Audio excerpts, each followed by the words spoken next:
चलो चलो जल्दी चलो प्रेमियों, सत्संग का समय हो गया। आज विराम दिवस है, इसलिए समय से आकर चलते चलाते बच्चों को सुनो। ये वचन तुम्हारे जीवन में काम आए।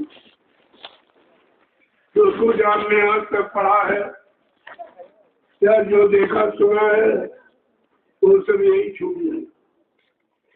तुम्हारे साथ जाने वाला कुछ जाएंगे, ये संत वचन यही तुमको ले जाएंगे, यही पहुंचाएंगे, यही जीवात्मा का उद्धार कराएंगे। इसे संत वाणी अमर वाणी जो हम सब जीवों की भवपार कहानी है, ये जीवात्माएं भवसागर के पार कैसे जाएंगी, अपने मालिक प्रीतम का कैसे दर्शन दीदार करें। प्रेमी और असली बात तो ये है, जीवन का असली राज यही है कि हम संत महापुरुषों के वचनों को सुनकर अपनी जीवात्मा का उद्धार कल्याण करा दें। जो बेचारी कितने युगों से है, ये भोली भटकी यहाँ पड़ी है। कोई निकालने वाला, कोई रास्ता बताने वाला, कोई घर पहुंचाने वाला, कोई इसको सच्चे मालिक प्रिया प्रीतम से मिलाने वाला नहीं आया। इतने दिन के युगों से भटकी पड़ी, कितने युगों की भूल भटक आज खत्म होने का अवसर मौका आया है। अगर अब की बात चूक है तो फिर 84 जाओ। चेतना और चूकना, चेत गए तो निकल जाओगे और चूक गए तो फिर 84 में चले जाओ। केवल आपको चेतना चूकना पर विचार करना है। कितने दिनों से हम चूक रहे थे, कभी हम भटक रहे थे, और अगर हम चेत जाए सतगुरु की अखंड वाणी सुनकर तो हमारा ये हमेशा का यहाँ जन्म मरण से छुटकारा मिल जाएगा। न जन्म होगा न मरण होगा, इस मृत्यु लोक में आना ही नहीं होगा। ऐसा रास्ता समृद्धदाता सतगुरु दया लेके आए, लेकिन हमने आपने उनके सच्चे अच्छे रास्ते पर विचार नहीं किया। यानी चले लेकिन टिक नहीं पाए, रुक नहीं पाए और अपना काम नहीं बना पाए, तो फिर ये मिलना ये सब किस बात का है। सतगुरु मिले, नामदान नहीं मिला, सत्संग वचन नहीं मिले, लेकिन तुम्हारे पास तो कुछ नहीं होगा। तुमने तो सब बुला दिया, सब फेंक दिया। वो जो लाभ मिला था उस लाभ से सब वंचित। इसलिए बार बार हम सब कलयुग के जीवों के लिए चेतावनी दी जा रही, संकेत इशारा किया जा रहा कि अभी जाते हो, अभी वक्त है, और वक्त से चूक गए तो ये वक्त आपके हाथ नहीं आएगा। ये तो बड़ा दुर्दिन समय है। इसलिए कितने संत महात्मा भक्ति राय सबने रास्ता बताया। अब यह थोड़ा सा वो भाषा में अंतर रहा, तो उसी भाषा में हम आप बस गए। परमात्मा खुदा न हिंदी में, न उर्दू में, न संस्कृत में, न अंग्रेजी, कोई भाषा में नहीं। वो भाषा भाषाओं से अलग है। वो तो अंदर की पीड़े और तड़प है, और पीड़े तड़प में कोई भाषा काम करती नहीं। किसी भाषा का सहयोग पीड़े तड़प में नहीं होता है। अंदर की भाषा तो एक ही हमारी आपकी। तुम किसी देश में चले जाओ, जो बाहर जवान की बोली उसमें तो अंतर है, उसे हम आप नहीं समझ सकते। लेकिन जो अंदर की भाषा अगर रो दे तो आप समझ जाओगे सुखी है, अगर हंस दे तो कहोगे सुखी है। अंदर की भाषा तो सबको जानू, और इसी भाषा को हमने आपने बुला दिया तो सब लोग सुख पे चले गए और सुख छूट गया। सुख दुख पाने का यही रास्ता था। लेकिन बात इसलिए है, जब रास्ता समझ में आवे तब तो सतगुरु के अखंडवाणी वचनों पर विचार विश्वास हो, तब तो ये काम आपका हो सकता है। इसलिए फकीरों ने भी, मुसलमान भाई सोचते होंगे कि हमारे लिए कुछ नहीं बताया। अरे भाई, भाषा से खुदा परमात्मा नहीं मिलता, क्योंकि चाहे उसे रू कह लो, क्योंकि अलग अलग भाषा में प्रयोग किया गया। संतों ने सूरत कहा, विद्वानों ने जीवात्मा कहा, मुसलमानों ने रूह कहा, अंग्रेजों ने सोल कहा, लेकिन सीधा जीवात्मा।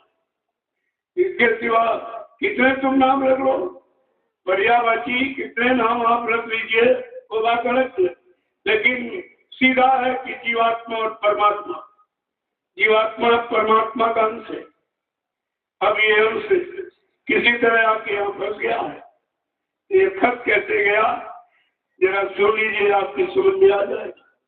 ये किसी ने आज तक आपको बताया नहीं होगा कि जीवात्मा यहाँ कैसे आई और क्यों आई, किसके द्वारा आई, किस कारण से आई। तो जरा सुन लीजिए तो आपकी शंका चली जाएगी। एक बार जीवात्माओं के अंदर इच्छा उठी। इच्छा बगैर मालिक की प्रेरणा से नहीं हो सकती। जब ये लिखा है बगैर उसकी सत्ता के पत्ता नहीं हिल सकता, तो जीवात्माओं के अंदर ये विचार भाव कैसे पैदा होगा। ये भी मालिक की मौत से, उन्होंने अपनी मौत से ही जीवात्माओं के अंदर प्रेरणा, जिज्ञासा और फुरना पैदा किया। क्यों?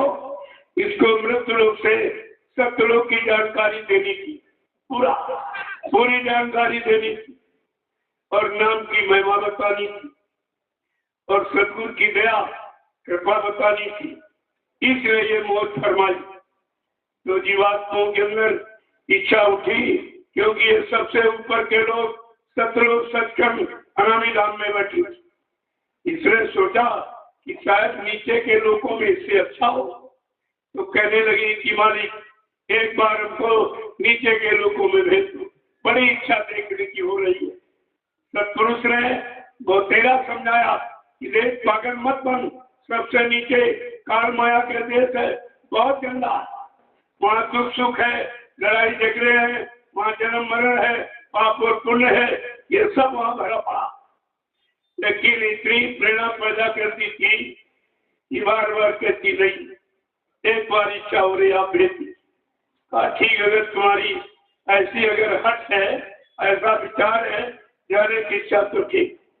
काले नाम डोर शब्द डोर को पकड़ ली, जिसे नामदान आप कहते। नाम ही जीवात्माओं का आधार है। जब तक कोई नाम भेदी शब्द भेदी संत सद्गुरु नहीं आएगा, नाम का आधार जीवात्माओं को नहीं पकड़ाएगा, तब तक कोई जीवात्मा अपने घर जा नहीं सकती। तो काले नाम डोर शब्द डोर को पकड़, यही पकड़कर उतर जान नीचे, ऐसे नहीं कि उठा के फेंक दिया। सब लोगों का अनुभव करा के नीचे उतारा कि जब वापस आएगी तो अनुभव और ज्ञान जानकारी बनी रहेगी, तो सीधी चली जाएगी। तो सबसे पहले सत्यलोक से, क्योंकि जीवात्मा सत्यलोक में खचा करती, वहाँ किसी शरीर की जरूरत नहीं है, वहाँ कोई पर्दा नहीं पड़ेगा कि जीवात्मा ही जीवात्मा है और तो कोई है नहीं। जीवात्माओं का भंडार सतलोक की, और वहां से जब सतलोक के नीचे उतारा, सतलोक के नीचे किसी लोक में जब जीवात्मा सूरत रूह को उतारा जाएगा तो नंगी थोड़ी बहती जाएगी, कपड़ा पहरा कर। तो जब सतलोक से नीचे सतपुरुष ने हम सब जीवात्माओं को उतारा, तो सतलोक के नीचे कारण लोक है, जो 5 तत्वों का सत्य स्पर्श रूप रंजन, ये 5 तत्वों का कपड़ा पहरा दिया। जब सतपुरुष ने हम सब जीवात्मा और रूह को कारण लोक के नीचे उतारा, तो कारण लोक के नीचे सूक्ष्म लोक है, जो 9 तत्वों का सत्य स्पर्श रूप रंजन चतुष्कंधाकरण मन बुद्धि चित्त और अहंकार, ये 9 तत्वों का कपड़ा पहरा दिया। जब सतपुरुष ने हम सब जीवात्माओं को सूक्ष्म लोक के नीचे उतारा, तो सूक्ष्म लोक के नीचे लिंग लोक है, जिसको देवलोक कहते। ये है 17 तत्वों का 10 इंद्रियां, चतुष्कंधाकरण, सतोगुण तमोगुण रजोगुण, ये 17 तत्वों का कपड़ा पहरा दिया। जब सतपुरुष है हम सब जीवात्माओं को लिंग लोक के नीचे उतारा, तो लिंग लोक के नीचे ये मृत्युलोक है, जहाँ हम आप बैठे हो। जब यहाँ जीवात्माओं को उतारा गया तो 5 तत्व का कपड़ा पहना दिया गया, जल पृथ्वी अग्नि वायु आकाश। इसी को संत महापुरुषों ने स्थूल लोक कहा। जब स्थूल लोक में सत्पुरुष ने हम सब जीवात्माओं को उतारा तो ये 5 यानी मतलब कपड़ा ये पहना दिया 5 तत्व का, 5 तत्व का कपड़ा, जल पृथ्वी अग्नि वायु आकाश। अब जीवात्मा पर कितने कपड़े, कितने खुल कबर शरीर हो गए? कहते 4। कारण, सूक्ष्म, लिंग और स्थूल। जो इन चारों कपड़ों को उतारना जानता है, पाक साफ निर्मल पवित्र करके जीवात्मा को खड़ा करेगा, वो नामदान देगा। नामदान देने का अधिकार उसको है। तुम्हें भी नहीं जानते हो नामदान देने का अधिकार किसको है? नामदान दे कौन सकता है? जो इन चारों खोल कब्रों को उतार करके जीवात्माओं को पाक साफ निर्मल पवित्र करके खड़ा करेगा, वो नामदान देगा, वो नामदान देगा। ऐसे थोड़ी एक ने अल्लाह बता दिया कि नामदान हो रहा, नामदान हो रहा। मैंने पूछा भाई कौन सा नामदान दे रहा? बाबा जी ने जो 5 नाम दिए, क्या उस नामों के अलावा कोई 6वां 7वां 8वां नाम दे रहा? तो कहते तुम नामदान दे रहा, या बाबा जी के 5 नामों को दोहरा रहा, सुना रहा है, दे नहीं रहा। तुम्हें भी नहीं समझ पाए कि देने वाला किसे कहते, सुनाने वाला किसे? अरे 10 साल के बच्चे ने अगर बाबा जी से नामदान सुना है तो भी तो सुना देगा। क्या सुनाने वाला बच्चा कुछ दे भी सकता है? तुम देना और सुनाना नहीं समझ पाए, इसी में अटक गए और भटक गए। और गुरु की सच्ची शरण और चरण को आपने छोड़ दिया, उनकी दया से वंचित हो गए। अब तो तुम इतनी दूर निकल गए हो, वहां से वापिस आना बड़ा मुश्किल हो जाएगा, बहुत मुश्किल हो जाएगा इनको वापिस आने में, क्योंकि दूरी बढ़ती जा रही, निरंतर यहाँ दूरी घटाई जा रही, पास आने जाने का रास्ता बताया जा रहा, लेकिन वो दूरियां बढ़ती चली जा रही, इतनी बढ़ जाएंगी कि फिर ये वापस नहीं लौट पाएगी। फिर इन जीवों का क्या होगा, इनका क्या होगा? चलो सांसारिक जीव जो संसार में गुरु को नहीं जानते और नामदान की महिमा नहीं जानते और सेवा भी कुछ नहीं जानते, चलो उनको तो एक बार माफी मिल जाएगी। लेकिन जिसने नामदान लिया और गुरु का वचन सुना और गुरु को अपना गुरु बनाया, अगर वो भूल भटक गया तो उसको माफी नहीं होगी, उसे माफी नहीं मिलेगी, जानकार को माफी नहीं मिलती। भूले भटके तो उसको माफी मिल जाती। कितना जघन्य अपराधी हो गया कि उनको माफी कैसे मिले? तो बात तो आपको समझनी चाहिए। जब मृत लोक में जीवात्माएं आ गई तो काल ने बड़ी होशियारी की, इसको कैसे यहाँ फंसाया जाए, कैसे भटकाया भरमाया जाए, उसको कैसे यहाँ हमेशा रखा जाए तो मेरा शासन, मेरी हुकूमत, मेरा अधिकार चलता रहेगा। तो उसने बड़ी चालाकी क्या कहा? रे भाई अपने देश से आई है, क्या लेके आई? जीवात्माओं से कह रहा काल कि तू अपने देश से आई, क्या लेके आई? उस समय हमारे सबके पास सच्चाई, ईमानदारी, प्रेम, प्यार, मोहब्बत, सेवा दया, सदाचार, परमात्मा की आज्ञा, संयम, त्याग, तपस्या, ये सब कुछ भरा पड़ा। काल ने कहा अरे फिर किस सामान को, मेरे देश में आई है मेरा वाला सामान। हम सब जीवात्माओं ने समझा कोई अच्छा सामान देगा तो अपना अच्छा वाला तो काल के कहने पर फेंक दिया। फिर काल ने कहा अब तुम हमारा सामान, मेरे देश में आई हो, मेरा सामान लो। तो कहा काल का सामान क्या है? कहा ये झूठ, ये छल और कपट, ये बेईमानी, ये धोखाधड़ी, ये हिंसा, मारकाट, मतलब अशुद्ध आहार, खान-पान, सब कुछ दिया। काल ने दिया, हमने आपने लिया है, तो लेन देन कर्जा हो गया। अब महापुरुष ने आवाज लगा दी कि कलयुग में कलयुग जाएगा और कलयुग में सतयुग आएगा। जैसे कोई व्यापारी आपके क्षेत्र में आ जाए व्यापार करने की, पहले वो तरह तरह की सुविधाएं यानी फैसिलिटी अवेलेबल करता है, तरह तरह की सुविधाएं आपको देता। उन्हीं सुविधाओं में हम लोग लालच में फंस जाते हैं, फिर अपना वो व्यापार फैलाता और आपको कर्जा देता। तो हमने आपने उसका कर्जा ले लिया। चलो, अगर व्यापारी यहाँ से चलने लगे तो आपसे कर्जा मांगेगा कि भाई मैं अपने देश के जा रहा हूँ, व्यापार को बंद कर रहा हूँ, लिहाजा जो कर्जा आपने लिया वो हमको दे दीजिए।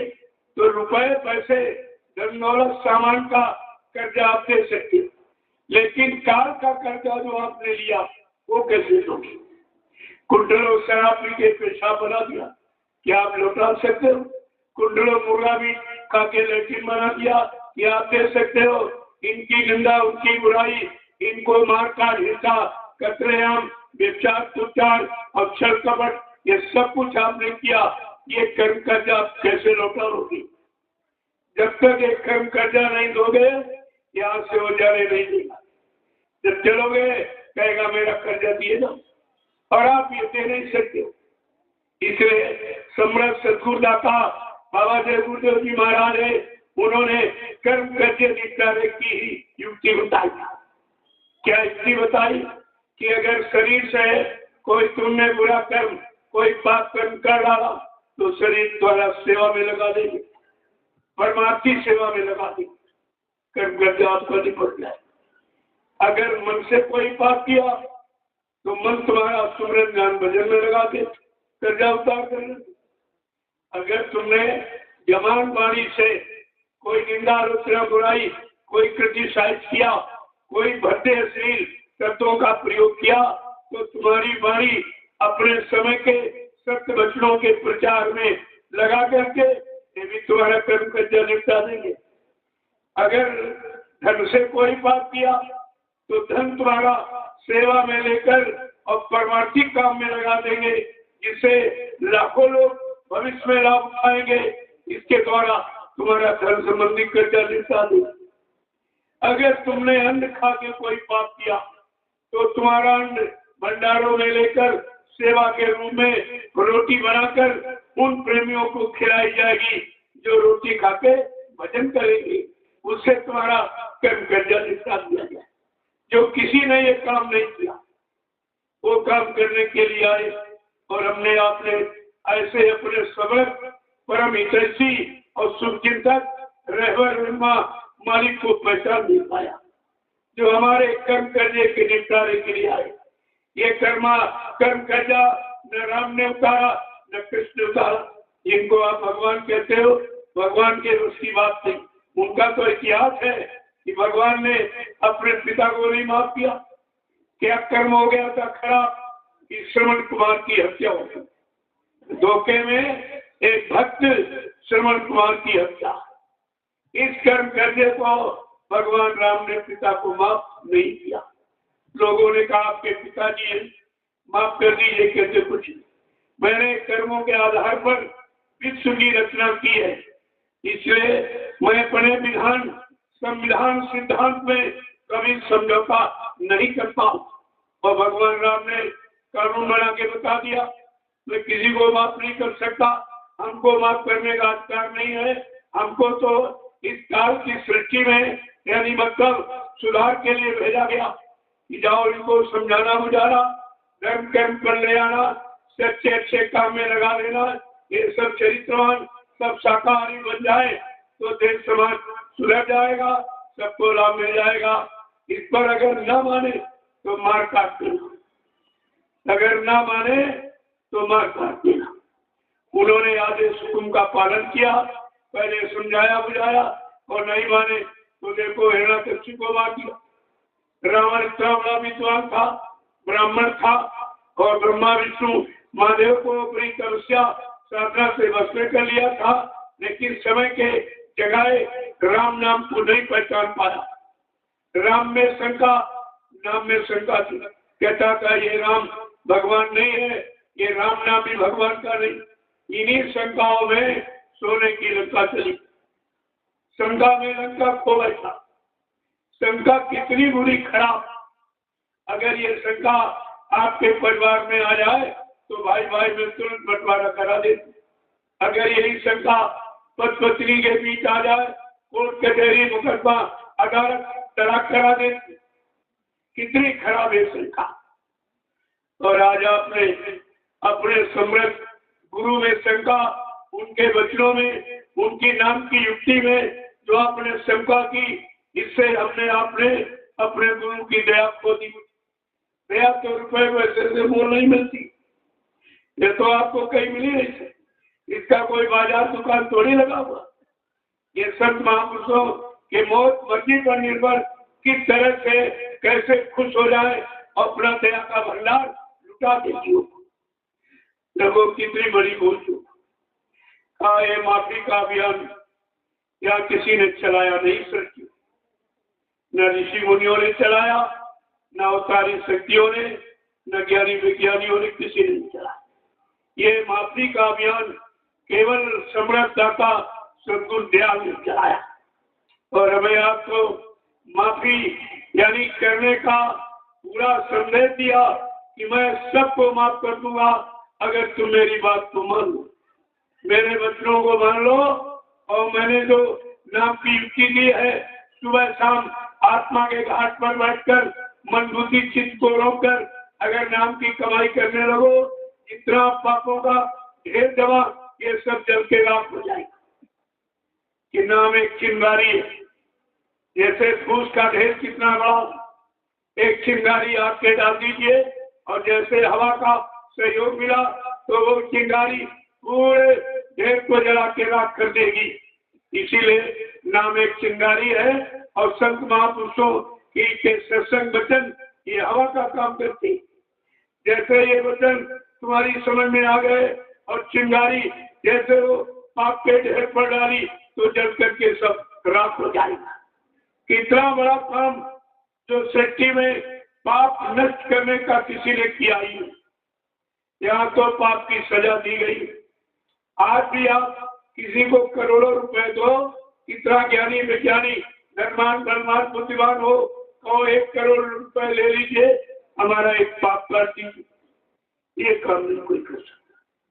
ये रुपए पैसे धन दौलत से सामान से जो काम नहीं होता, वो सद्गुरु दयाल केवल अपनी दया की दृष्टि डालकर अनंत जन्म के पापों को क्षय कर देती।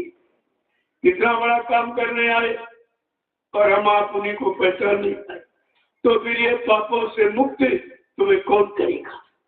यहाँ तो किसी के पास पाप को नष्ट खत्म करने का अधिकार तो है नहीं। तो लिखा है, काया से जो कारज हुई बिन भोगे बचे नहीं कोई। यहाँ तो उसका भोग करना पड़ेगा।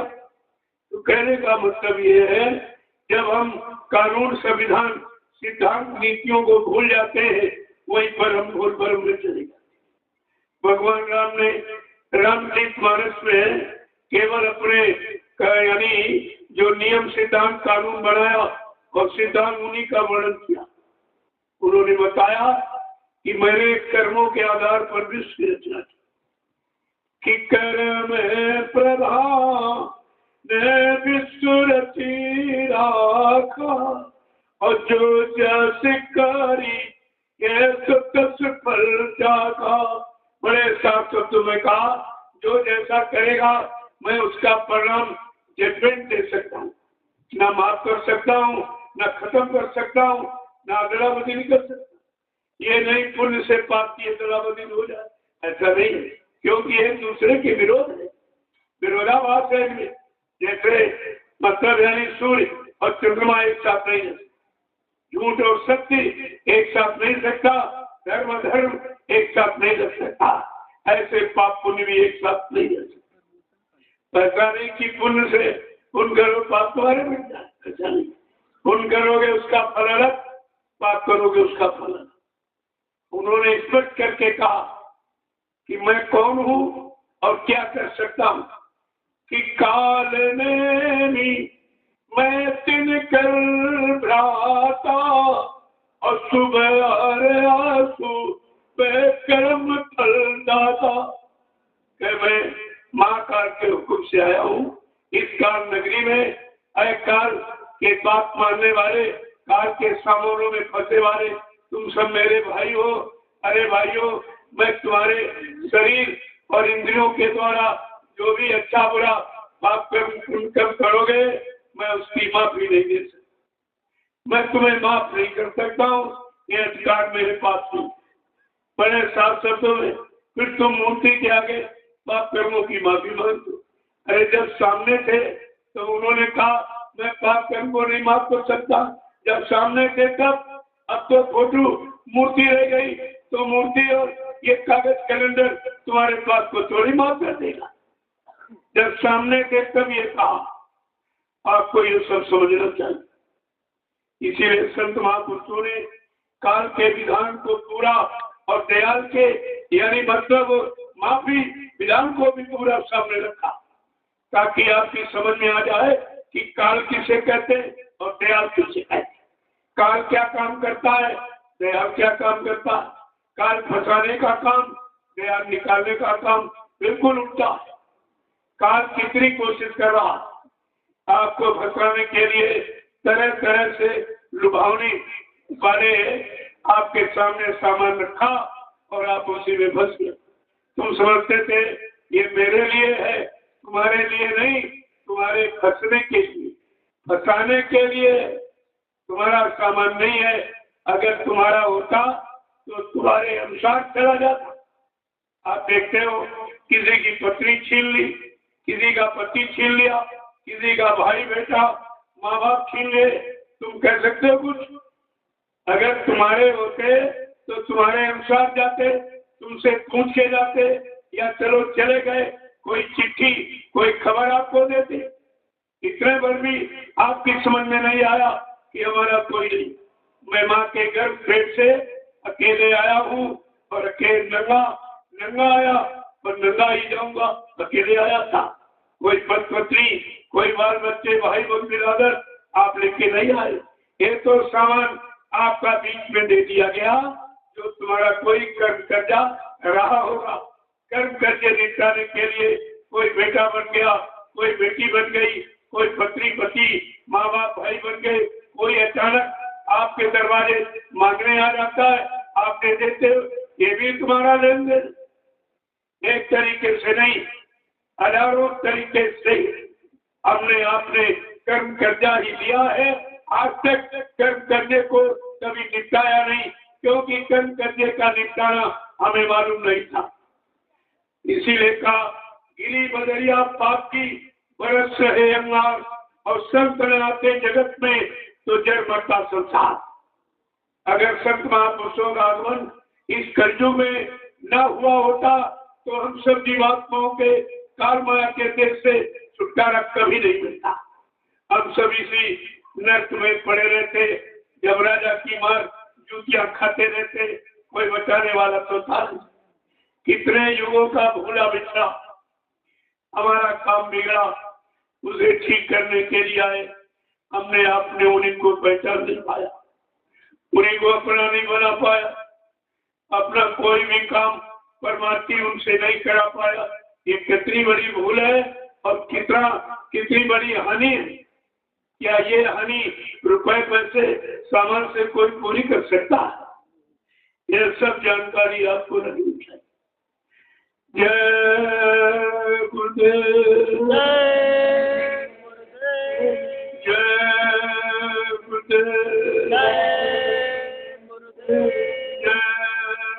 गुरुदेव,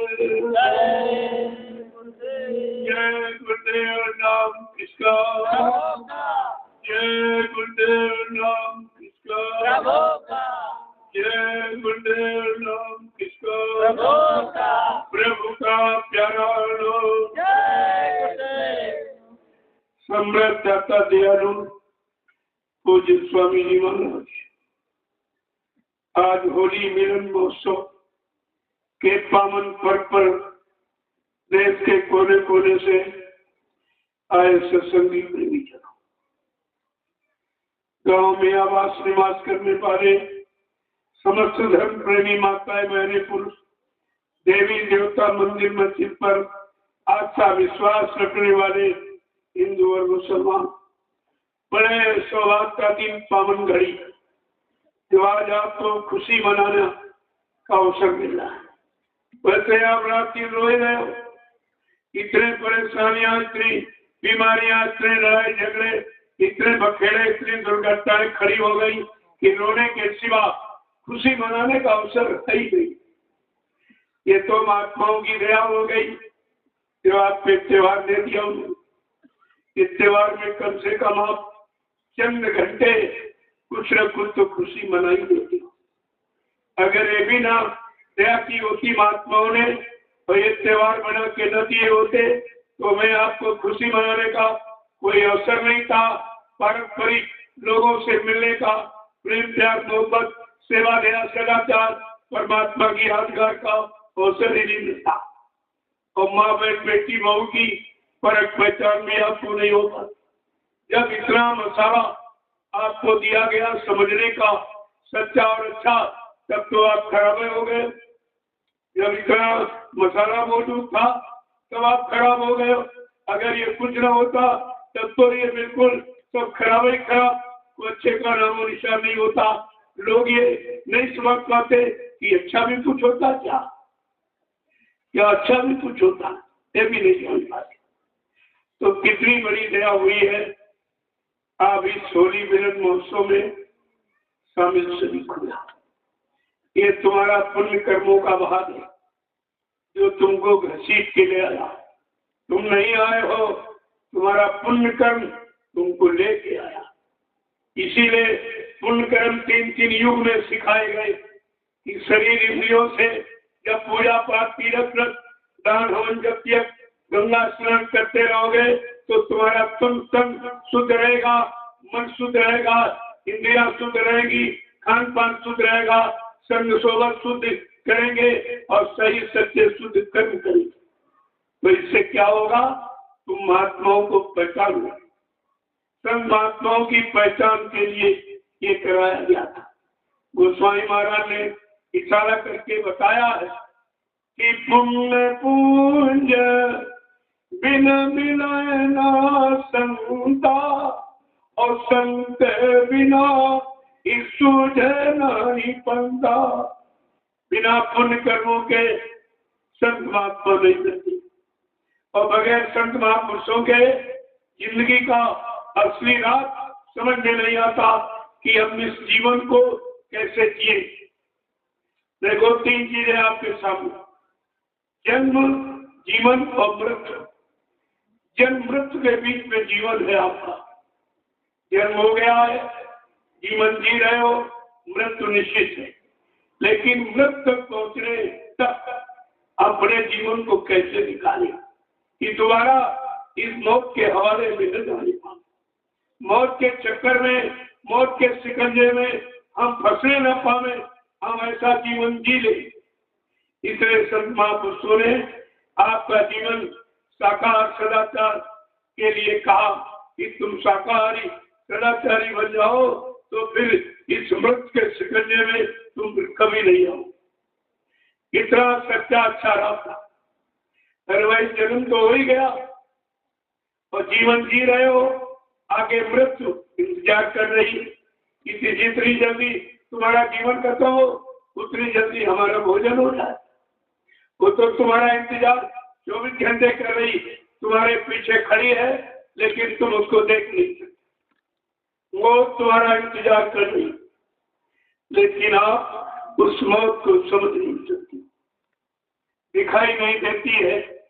अगर है नहीं तो आगे से जाती, अगर है तो जरूर तभी तो आती, तभी तो ले जाती। शरीर पड़ा रहता, जीवात्मा को घसीट के ले जाती। चल मानव शरीर से निकलकर तू माँ के गर्भ में, जब तुझको केवल पिंड रूप था, पूरा शरीर नहीं था, तब तुमको बैठाला गया और उस समय माँ के मलमूत्र की गंदगी और बदबू तेरे मुंह पर से गुजरती थी तो तुम रोती थी और मतलब यानी बहुत तरह से तड़पती थी। तब तुमने फरियाद की थी। फरियाद क्या हमने आपने की, प्रार्थना की क्या की जो भूल गए हो। रामचरित मानस को उठा के पढ़ो, उत्तरकांड को, तो समझ में आ जाएगा कि हम सब जीवात्माओं ने माँ के गर्भ में कौन सी प्रार्थना की थी, उस नरक कुंड से बाहर होने की। तो क्या लिखा है कि जीवा हमने, हमारी आपकी जीवात्मा ने क्या वादा किया और किससे किया, इस नाम से वादा किया कि अब प्रभु कृपा आप करो यही बाती और सब काज भजन करब दिन राती। ये वादा हमने आपने प्रभु से किया और प्रभु यहाँ आया नहीं था। वादा प्रभु से था, यहाँ राम आए और कृष्ण आए और हरि आए, लेकिन प्रभु नहीं आया था। तभी तो इन नामों से जीवात्माओं का काम नहीं हुआ, क्योंकि काम तो प्रभु नाम से होगा। अब ये मौका मिला कि प्रभु नाम आ गया और इसी प्रभु नाम से हम सब जीवात्माओं ने वादा किया। आज उसी भूले बिछड़े वादे की महापुरुष याद दिलाते, वो ना पुरानी बिगाड़ते न नहीं बनाते। जो भूल चूक त्रुटि कोई गलती कोई फाट हो जाती उसी को ठीक कर देते, लेकिन हमारे इस बात को समझते कहा। सुनते तो है, काम तो सुनते हैं, लेकिन मन उसके पकड़ता नहीं। वो समझ रहा कि अगर संत बच्चों को पकड़ लेंगे तो मेरी मौज मस्ती खत्म हो जाए। ये भोगों से वो अलग करेंगे, वो नाम योग की तरफ ले जाएंगे, नाम योग की साधना कराएंगे और हम इधर भोगों में फंसे हैं। तो जहाँ आदमी फंस जाता है उसका आदती हैबिचुअली हो जाता, आदती हो जाती है हमारा, और आदत मजबूर कर देती। एक बीड़ी आप पीने लगो तो कितना अच्छा भोजन मिल जाए, लेकिन अंत में कहोगे बीड़ी मिल जाए, बीड़ी मिल जाए। ये आदत है और आदत मजबूर कर देती है। इसी तरह अगर अच्छे काम अच्छे खान पान की आदत बन जाए तो आप उससे आप नहीं बचोगे, वो भी आप करने लगो, बगैर उसके किए आप रह नहीं सकते।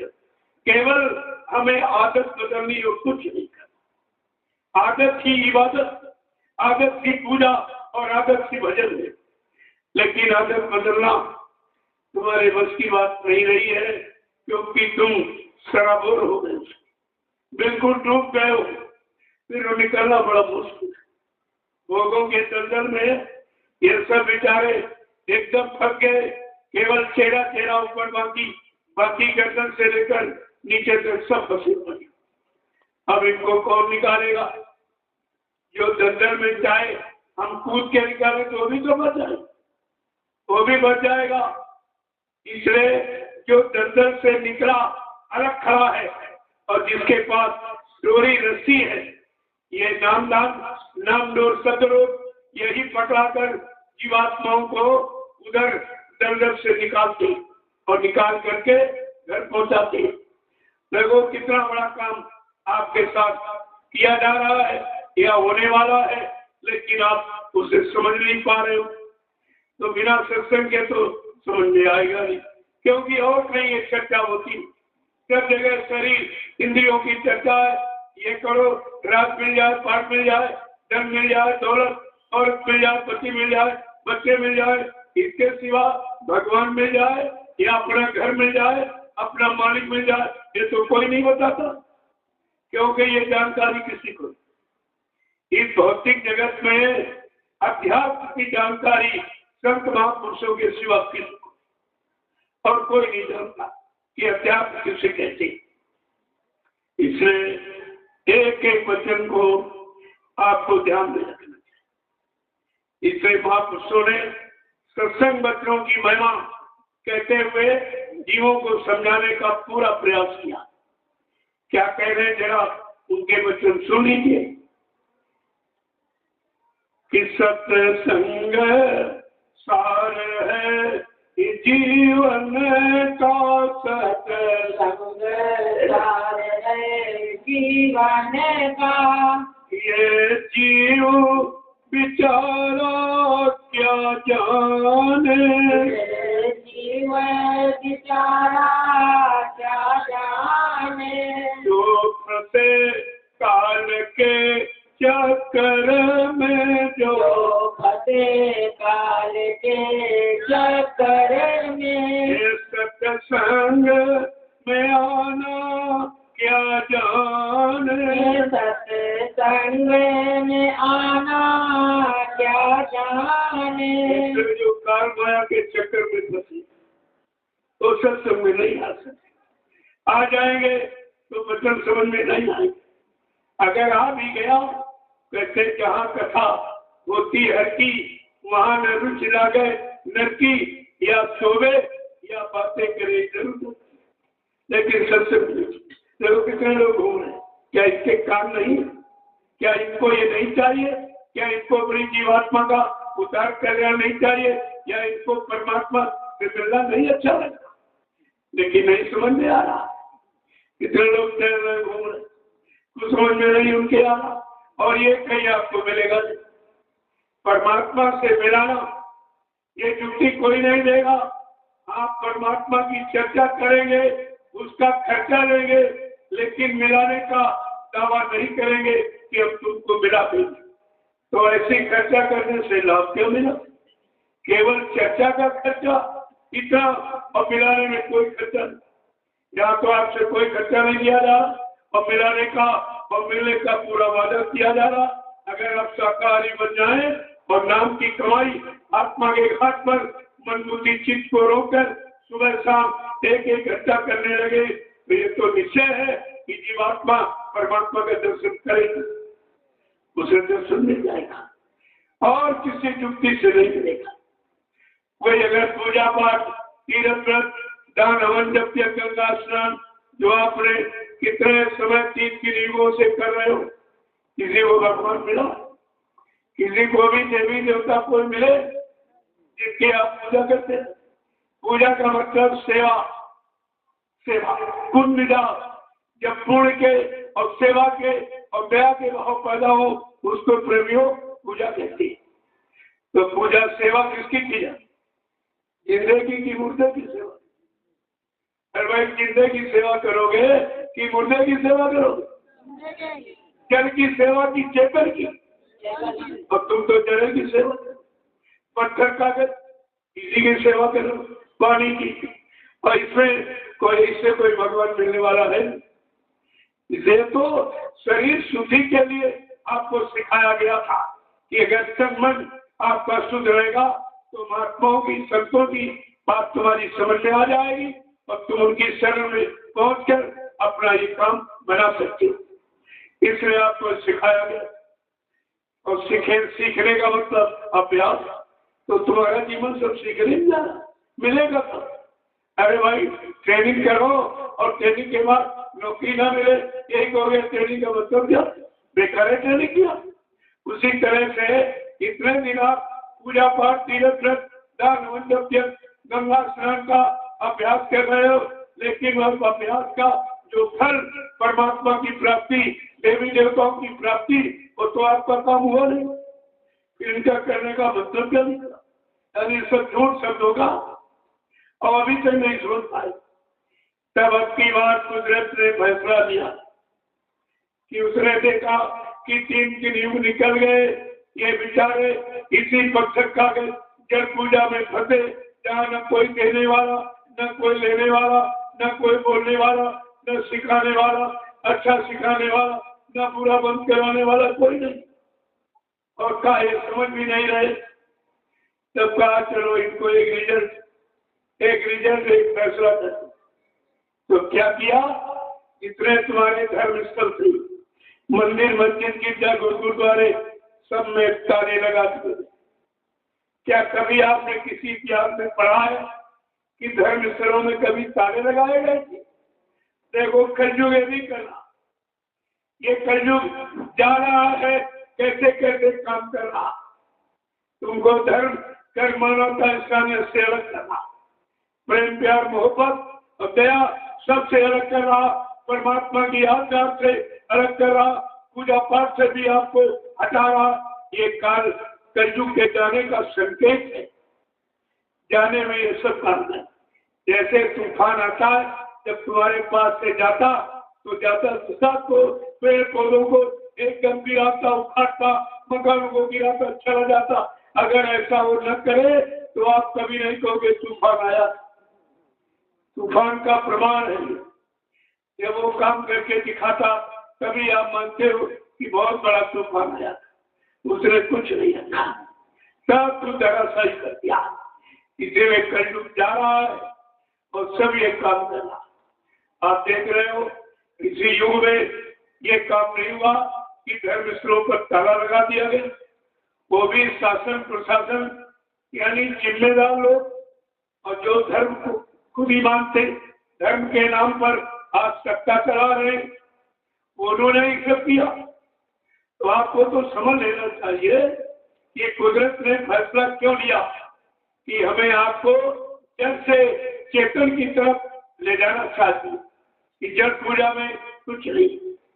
फिर आपको प्रमाण दिया गया, इनको आप भगवान कहते हो, त्रेता के राम, द्वापर के कृष्ण, इन्होंने कौन सी पूजा की? राम ने कौन सी पूजा, किसकी पूजा की जिसके कारण आज हम सब उनकी पूजा करते? ये तो आपको विचार करना चाहिए था। आखिरकार मानव शरीर धारण करके वो भी आए, मानव शरीर आपको मिला हुआ, और उन्होंने कौन सा ऐसा सच्चा अच्छा कर्म किया या किसकी सलाह, किसकी बात मानी और किसके बताए अनुसार चले जिससे आज उनकी हिंदुस्तान में पूजा हो रही। लेकिन तुमको भी इंसानी शरीर मिला, तुम्हारी कोई नहीं पूजा करती, तुम ही पूजा करते, तुम्हारी कोई पूजा नहीं करती। तो आपको ये समझना चाहिए कि भगवान राम ने मानव चूल्हा धारण किया था, अपने उन्होंने किसकी सलाह मानी? कहते गुरु की, अपने गुरु वशिष्ठ और विश्वामित्र, दो गुरुओं की सलाह मानी, दो गुरुओं के आदेश का पालन करते थे।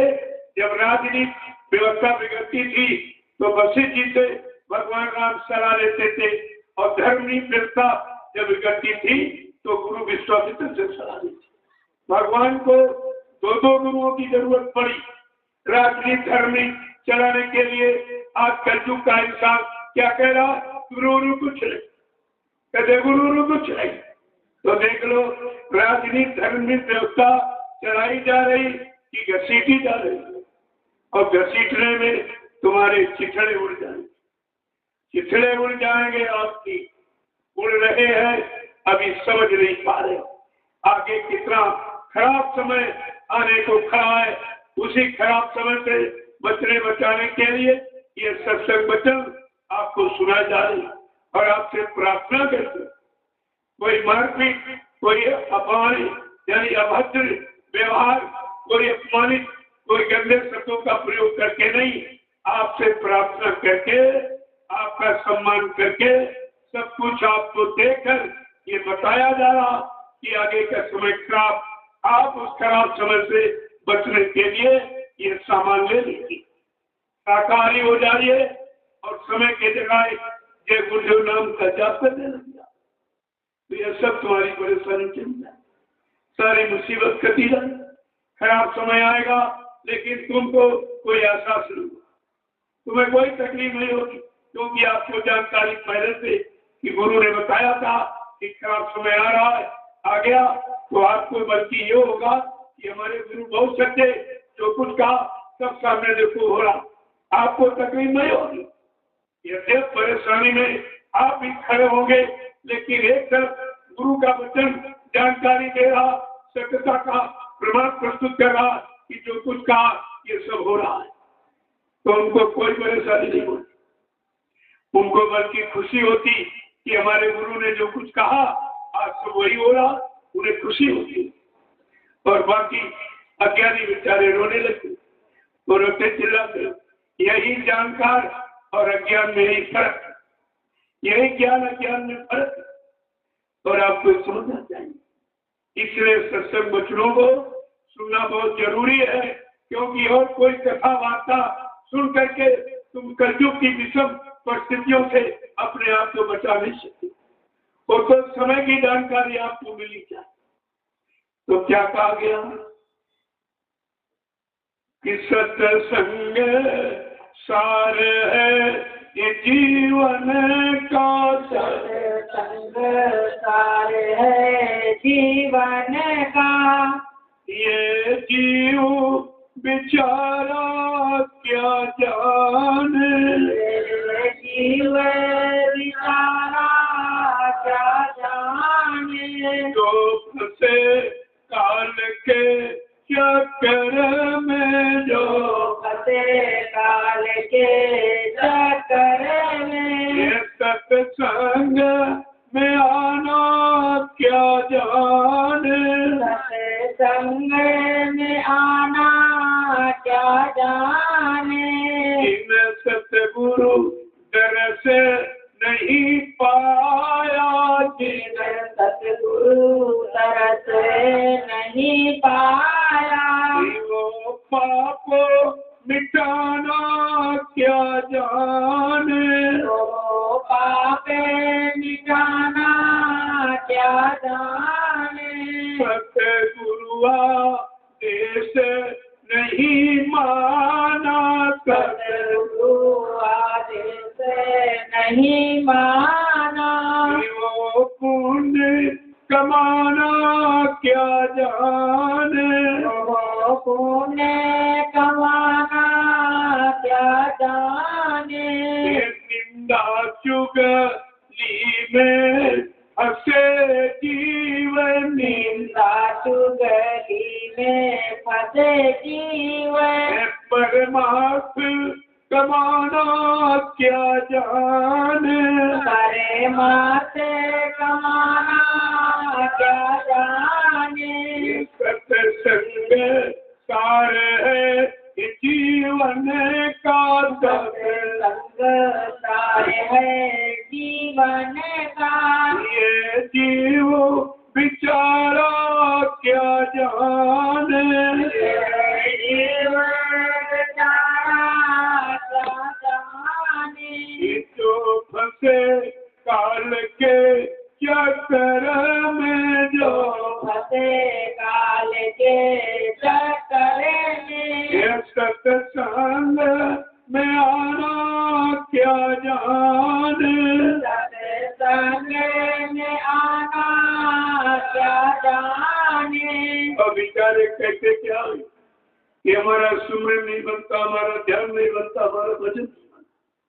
तो सुमरन ध्यान भजन क्यों नहीं बनता है? कि मन मरा न इंद्री भोग सजा, मन मरा इंद्री भोग सजा। वो सुमिरन करना क्या जाने, ओ सुमिरन करना क्या जाने। देखो साफ साफ बता रहे कि सुमरन क्यों नहीं बनता। कि मन मरा न इंद्री भोग सजा, मन मरा इंद्री भोग सजा। वो सुमिरन करना क्या जाने, ओ सुमिरन करना क्या जाने। जो सतगुरु रूप बसा ना सके, जो सतगुरु रूप बता ना सके। वो ध्यान लगाना क्या जाने, तो जाने लगाना क्या जाने। प्रेमियों, ध्यान किसका होता है? जिसको कभी आंख से देखा हो। जिसको आपने कभी नहीं देखा उसका ध्यान कर सकते। और तुम्हें तो यही सिखाया जा रहा कि राम का ध्यान करो, कृष्ण का ध्यान करो, विष्णु भगवान, शंकर भगवान का, हनुमान का, देवी देवताओं का ध्यान करो। और तुमने किसी को देखा नहीं। ये बिना देखे का ध्यान आता। अगर कुंवारी कन्या से कहो कि तुम अपने पति का ध्यान करो तो कर सकती है। जिसको पति मिला नहीं, पति देखा नहीं, तो ध्यान क्या करेगी? इसलिए प्रेमियों, ध्यान किसका होता? ध्यान मूलम गुरु मूर्तिम, पूजा मूलम गुरु बलम, मंत्र मूलम गुरु वाक्यम, मोक्ष मूलम गुरु कृपा। कि गुरु की कृपा पर मोक्ष निर्भर, क्रिया पर मोक्ष निर्भर नहीं। नामदान तो सबको दे दिया गया, क्रिया मिल गई, अगर कर सकते तो कर लेते जाओ, लेकिन नहीं कर सकती। इसलिए कलयुग में क्रिया साथ नहीं, कृपा साथ। महापुरुषों की दया कृपा मेहरबानी हो जाए। दया कृपा मेहरबानी कब होती? जब उनके हुक्म आदेश का पालन करोगे, उनके बच्चों पर चढ़ोगे तो दया हो जाए। ऐसे दया हो जाए। इसलिए कहा क्या कि जिन सतगुरु रूप बसा ना सके।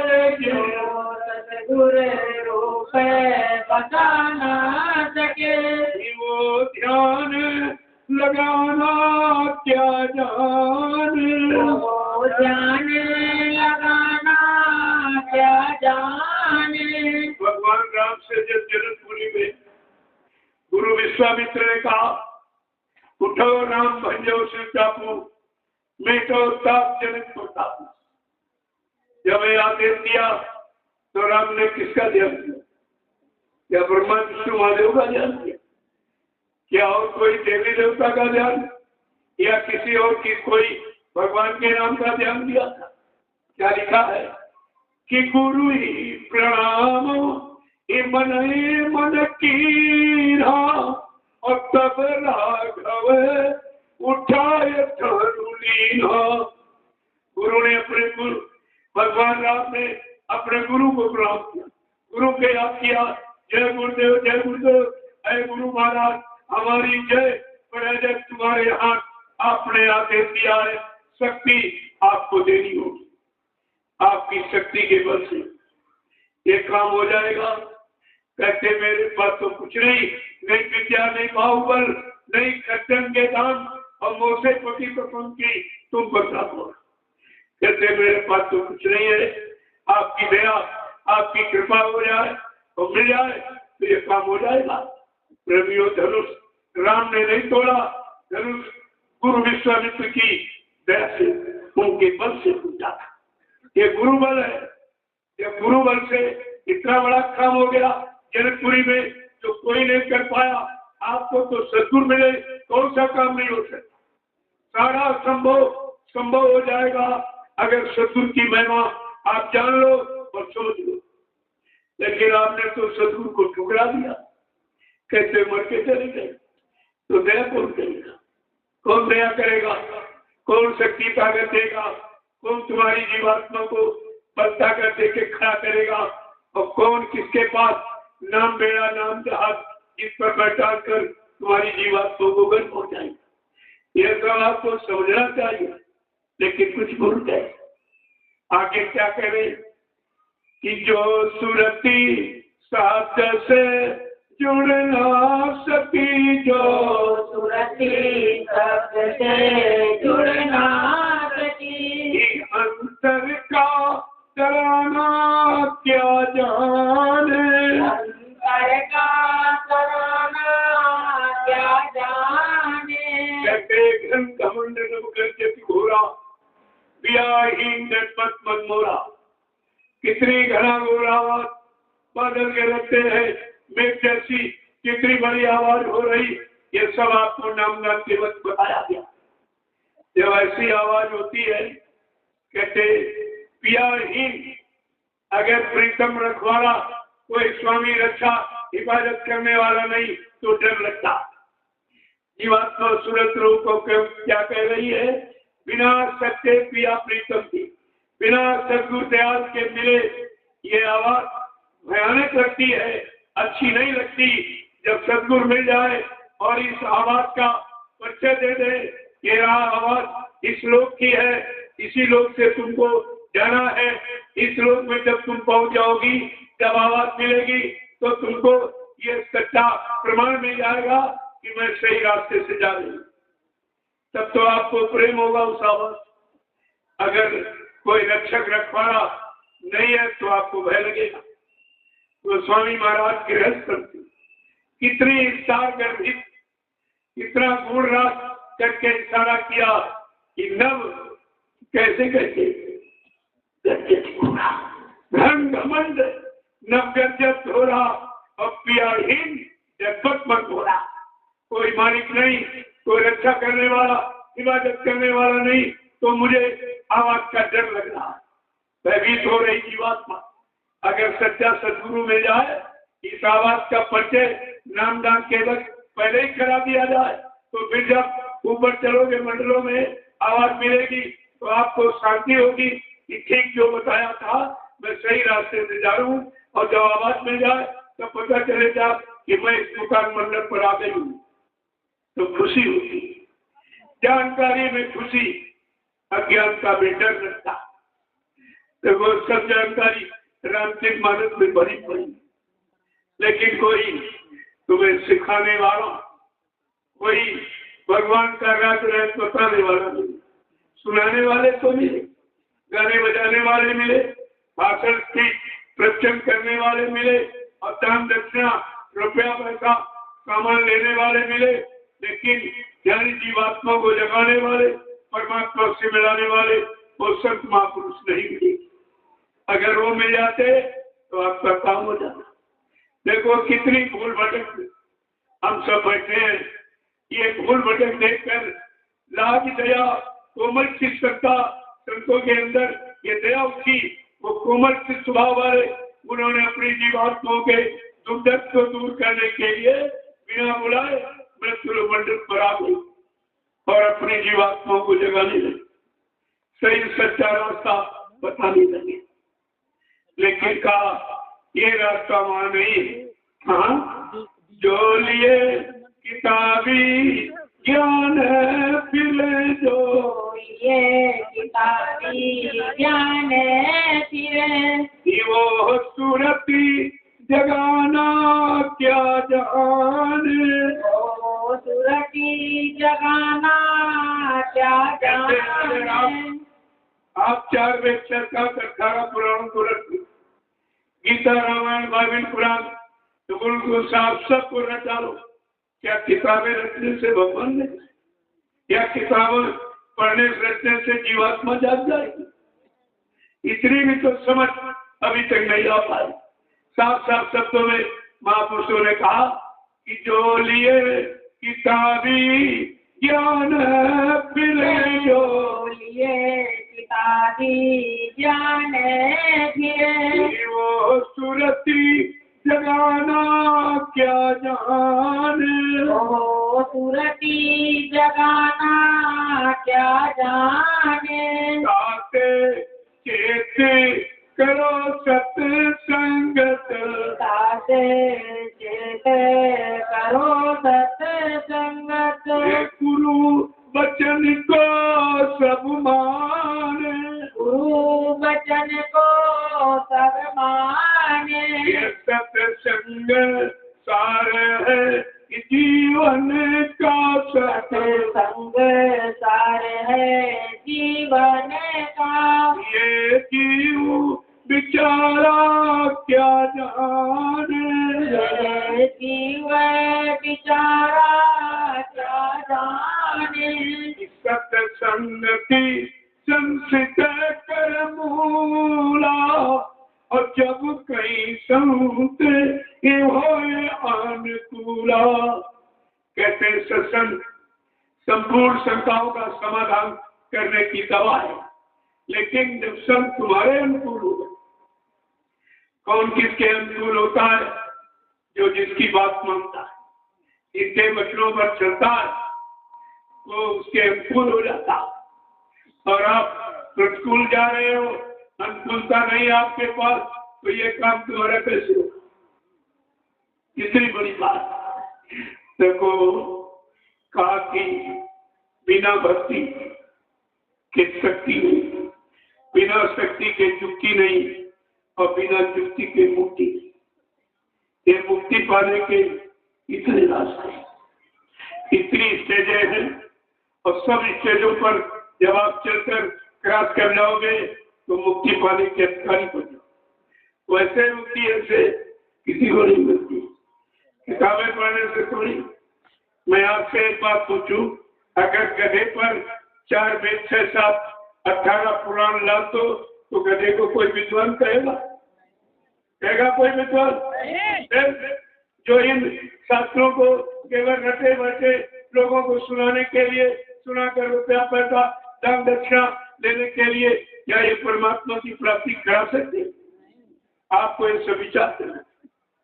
एक साक्षी ज्ञान कभी परमात्मा की प्राप्ति नहीं करा सकता, कभी जीवात्मा को नहीं जगा सकता। वो तो संतों का सत्य ज्ञान है, जो सत्य ज्ञान है। इसीलिए कहा जो कुछ तो नैनों से देखे काल भोग सब करता, और सब मर जाए सत्य नहीं मिलता। सत्य कभी नष्ट नहीं होता। जैसे दोनों हाथों को जोर से मिलाओ, ये आवाज जो निकलेगी ताली, ये कभी नष्ट नहीं होगी। जब मिलाओगे तब आवाज निकलेगी, जब मिलाओगे तब, ये कभी नष्ट नहीं होती। इसको कहते हैं सत्य। जब ये जीवात्मा और सूरत और सब दोनों में जाएंगे, फिर इनको कोई कभी नष्ट नहीं कर सकता। इनको कभी कोई कार माया के देश में ला नहीं सकता। यहाँ कोई जन्म मरण के चक्कर में फंसा नहीं सकता, अगर ये दोनों मिल जाए संत महापुरुष। इसीलिए सूरत का शब्द से मेल, यानी जैसे शादी ब्याह करके तुम यानी मतलब मेल करते हो स्त्री पुरुष का, उसी तरह से संत महापुरुष शब्द से जीवात्मा का मेल कराती। और जीवात्मा यानी पत्नी है, शब्द पति। और जैसे पत्नी पति के साथ कर लिया और पति के साथ सो गई और विश्वास प्रेम कर लिया, तो फट से पति अपने घर पहुंचा देता, अपने घर ले जाता, तो तुम्हारा पराया घर छूट जाता है। किसी की दास्ता गुलामी से मुक्त हो जाते हो। तो ये सब बातें सांसारिक प्रमाण से, सामाजिक प्रमाण, पारिवारिक प्रमाणों से अगर हम आप समझ लेते, तब भी आपके काम की शुरुआत हो गई होती। लेकिन हमने कुछ किया नहीं, कुछ नहीं। ये शैतान मन करने ही नहीं देता, करोगे क्या? और कोई नहीं रोकता। रोकने वाला, बाधा डालने वाला तुम्हारा मन शैतान, जो आज दुश्मन बन गया है। जैसे दुश्मन गंदी यानी मतलब खराब सलाह देता, इसी तरह तुम्हारा मन पाप कर्मों की, भोगों की सलाह देता है। तो दुश्मन ही तो क्या, तुम्हारा साथी है ये। अभी तक यही नहीं समझ पाए हो कि असली दुश्मन को कभी कहते हो पड़ोसी, और ये खराब वो खराब, ये नहीं ठीक है नहीं ठीक। कभी आप ये कहते मानते जानते नहीं हो, सिद्ध भी नहीं कहते हो कि हमारा मन ही खराब है। ये खराब है क्यों सोचता, ये बुराई की तरफ क्यों जल्दी जाता, बुराई को जल्दी क्यों पकड़ता, सच्चाई अच्छाई को क्यों नहीं पकड़ता, सच्चे अच्छे रास्ते पर क्यों चलकर अपना परमात्मा क्यों नहीं बना लेता। बेचारा सब ये करता। इसीलिए महापुरुषों ने इशारा करके कहा कि अपने मन को कंट्रोल करो, मन की निगरानी करो, 24 घंटे में इसकी झाक ताक में रहो।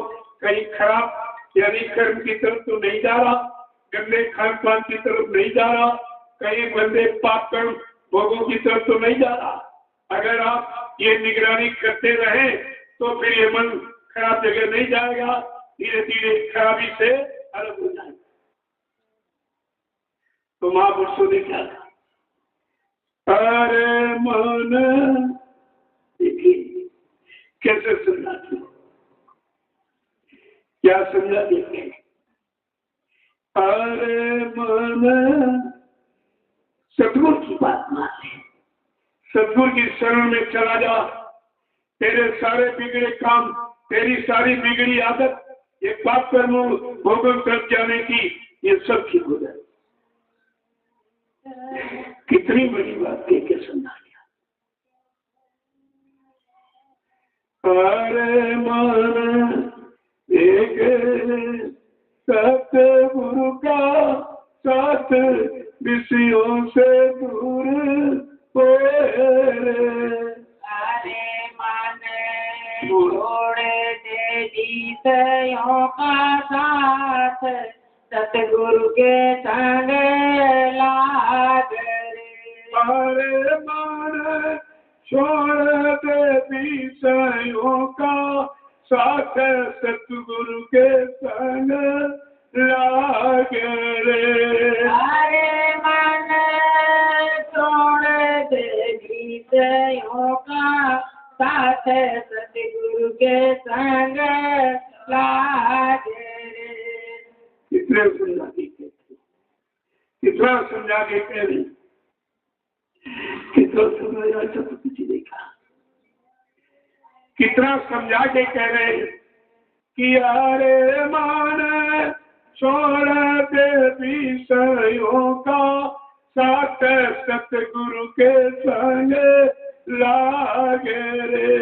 अरे मन छोड़ विषयों का साथ सतगुरु के संग लाग रे। मानव जन्म मिला बड़े भाग्य से, नर्तन तो पायो बड़े भाग से। नर्तन तो पायो बड़े भाग्य से। अब की जो चूके फिरना कोई न पूछे तुमको जाग रे। अब की जो चूके तो कोई तुमको ना पूछे कि जाग रे। अब की जो चूके तो फिर कोई न पूछे तुमको जाग रे। अब की जो चूके तो फिर कोई ना पूछे तुमको जाग रे। अरे मान छोड़ दे विषयों का साथ सतगुरु के संग लाग रे। अरे मन छोड़ दे विषयों का साथ सतगुरु के संग लाग रे। सतगुरु जी आए अपनी मौज से, सतगुरु जी आए अपनी मौज से। देते हैं नाम युक्ति कर ले उनकी भक्ति, प्रभु भजन में तू लाग रे। देते हैं नाम युक्ति कर ले तू इनकी भक्ति, प्रभु भजन में तू लाग रे। अरे मान छोड़ दे विषयों का साथ सतगुरु के संग लाग रे। अरे मन छोड़ दे विषयों का साथ सतगुरु के संग लाग रे। सत्संग में आओ सेवा भाव से, सत्संग में आओ सेवा भाव से। कर्मों के मल को दो गुरु बचन से हो प्यार से। कर्मों के मल को धोवो गुरु के बचन से वो चाव से। अरे मन छोड़ दे विषयों का साथ सतगुरु के संग लाग रे। अरे मन छोड़ दे विषयों का साथ सतगुरु के संग लाग रे। सतगुरु जी आए सत लोक से, सतगुरु जी आए सब लोक से। कर ले तू नाम कमाई इसमें है तेरी भलाई, सत्संग वचन से तू मान ले।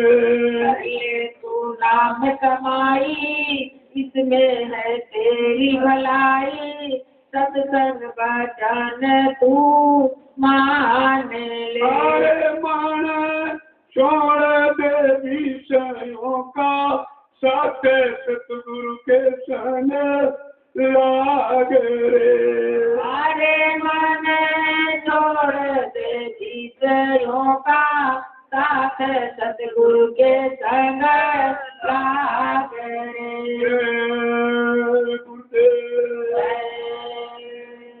जय गुरुदेव, गुरुदेव। जय गुरुदेव। नाम किसका? प्रभु का। प्रभु का प्यारा नाम। जय गुरुदेव। अब आप लोग खड़े हो जाइए, खड़े हो जाओ आप लोग। देखो सुबह भी आपको सबसे और शाम को यानी कल का काम हमने आपको किया, क्योंकि कल बहुत काम। आप निमंत्रण देने जाएंगे तो वहां से ग्रामवासी महाप्रसाद भंडारे का लेने आएंगे, बड़ी कन्याएं आएंगी, उनको प्रसाद और बरकत देने में समय लगता है। तो शाम हो जाती है, फिर सत्संग क्योंकि फिर जाने की तैयारी होती। इसमें मैंने कल वाले सत्संग आज ही आपको पूरा दोनों वक्त बात लगे और ऐसे पूरे दिन पूरे इतने दिनों का कार्यक्रम था वो पूरा। इसे आप बराबर जरूर 21 तारीख को शोभा यात्रा और 30 तक ये पूरा सुबह कल भी आपका पूरा दिन होगा। वो सत्संग से महत्वपूर्ण है क्योंकि वो करके दिखाया जा रहा। सत्संग का लोगों की समझ में जब ही आएगा जब उनको लाभ सामने दिखाई देगा। कल तो लाभ का समय है। ग्रामवासियों को निमंत्रण ये काम हिंदुस्तान में किसी ने नहीं। आप अपने जान पहचान व्यवहारिक रिश्तेदारी कोई आप निमंत्रण देती है, लेकिन जो ये निमंत्रण जा रहा जो देने जाएंगे भी उनको नहीं जानते, वो इनको नहीं जानते। देखो कैसा ये विचित्र खेल है। ये कर्मों के लेन देन का हिस्सा, कर्मों का पसारा और माया का, ये बड़ा कठिन है, बहुत कठिन। इसे इतनी जल्दी पूरा नहीं करा जाता, लेकिन युक्ति है। अगर युक्ति को आप मान लो तो ये तुम्हारा काम सब जल्दी हो जाएगा। तो कल आप सुबह 7 बजे एक लाइन में महिलाएं एक में पुरुष हाथ में झंडा लेकर केवल जय गुरुदेव का उच्चारण करो। कोई नारेबाजी भाषणबाजी नहीं करेगा और कन्याएं बच्चियां नहीं जाएगी, कोई कन्या निमंत्रण में नहीं जाएगी।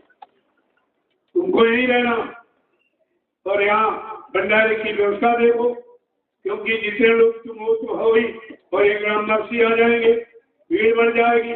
इनको भोजन के लिए कोई परेशानी ना हो, तुमको यहाँ भंडारे की सेवा मिल जाएगी।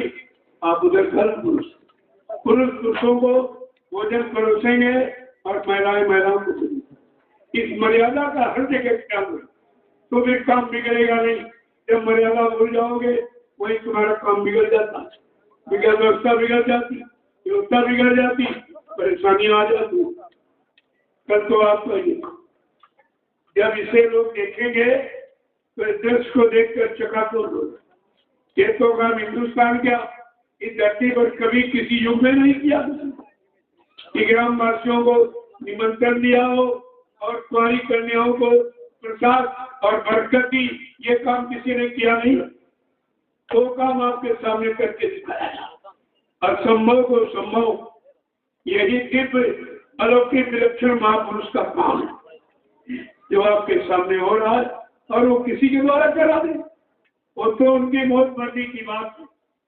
किसी मनुष्य पोल पर बैठकर आपका ये काम करा दे, आपको काम से मतलब, पोल से मतलब नहीं है।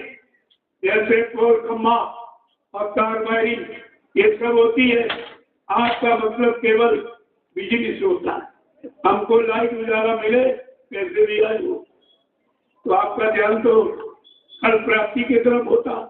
इसी तरीके से आपका काम इस मनुष्य पोल से महापुरुष करा दे, दया देकर कैसे करा दे, ये तो राधे किसी को मालूम है। जब विश्वामित्र गुरु ने अपने चेले राम से जनकपुरी में वो काम करा दिया जो बड़े बड़े बलवान बुद्धिमान नहीं कर पाए।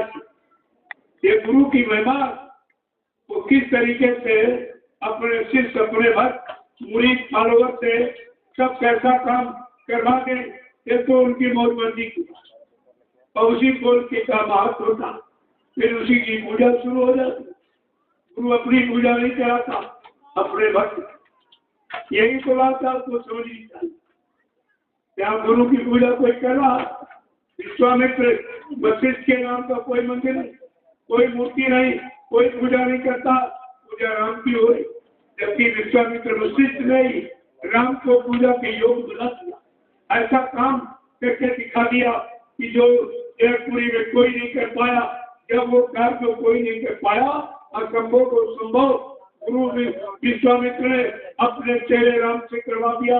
इसलिए उस चेले की आज भी पूजा हो रही। और यही काम यानी चेहरा हनुमान भगवान राम था। जब राम ने हनुमान को आदेश दिया कि जाओ लंकापुरी, ये ब्राह्मणों की नगरी है, अब ये राक्षस की नगरी हो गई, जाओ इसको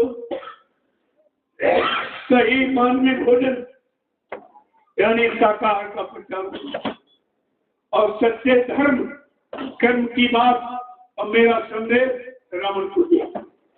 अगर हनुमान ये सोचते कि अपने दुश्मन के घर हमको भेज रहे, क्या दुश्मन हमको यानी सब लौटने देगा, लेकिन नहीं, ये नहीं होता। गुरु बहन सेन चाहे इशारे में हो चाहे वाणी के द्वारा, जिसने उनको मान लिया, सिर माथे कर लिया, उसी का इतिहास बना, उसी का इतिहास बना।